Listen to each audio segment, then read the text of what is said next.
Welcome back to the channel. In today's deep dive, we're uncovering the fascinating story behind the 1979 United States $1 coin, officially known as the Susan B. Anthony dollar. This tiny piece of metal not only changed U.S. coinage, but also sparked controversy, confusion, and collector interest decades after its release. Why 1979 was a turning point.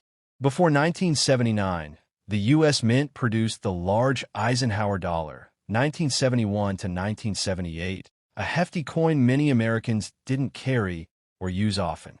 The government wanted a smaller, more practical dollar coin, and in 1978, Congress passed the legislation that led to the Susan B. Anthony dollar. 1979 marked the first year this new dollar coin entered circulation. It was a major milestone. For the first time ever, a real historical woman appeared on U.S. circulating coinage, instead of just an allegorical liberty figure. Who was Susan B. Anthony? Susan B. Anthony, 1820 to 1906, was a leading figure in the women's suffrage movement, a tireless advocate for women's right to vote and equal citizenship. Placing her portrait on a U.S. dollar coin was intended as a tribute to her monumental contributions to American history. Design and features. What the coin looks like. Obverse front. Portrait of Susan B. Anthony facing right. Inscribed, Liberty and in God we trust. 1979 date below her profile. 13 stars around the edge, symbolizing the original colonies. Mint mark P, D, or S indicates where it was struck, Philadelphia, Denver, or San Francisco. Reverse back. Eagle landing on the moon, clutching a laurel branch, a design adapted from the Apollo 11 mission insignia, celebrating the historic lunar landing. Inscriptions include United States of America, E pluribus unum, and $1. Despite rumors, the Susan B. Anthony dollar does not contain silver. It's made from a copper-nickel-clad composition. Size and shape.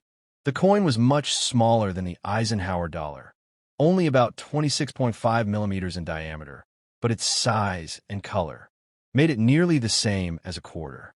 This led to widespread confusion in everyday use, vending machines, and cash registers. Originally, there were proposals for an 11-sided polygon, a shape that could have made it distinct, but heavy lobbying from the vending machine industry forced it to stay round. Public reception and circulation failure. At first, the U.S. Treasury hoped the smaller dollar coin would replace paper dollars and cut costs, but that didn't happen. People didn't like the coin, often confusing it for a quarter, and continued to prefer paper bills.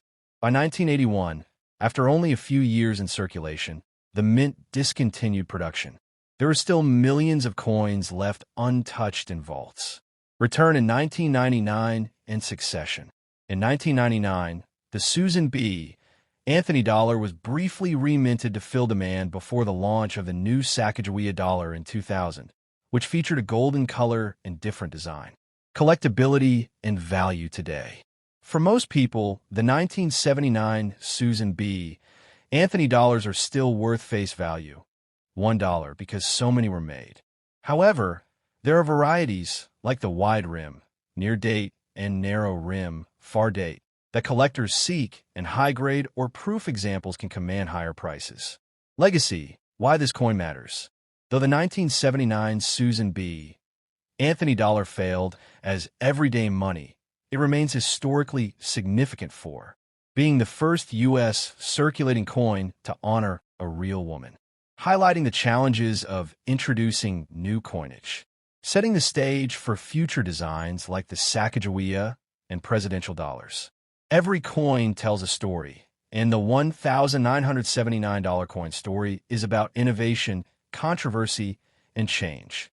Whether you're a coin collector, history buff, or just curious about American currency, the Susan B. Anthony dollar has a place in U.S. numismatic history. If you enjoyed this deep dive, like, subscribe, and ring the bell for more stories behind the coins in your pocket.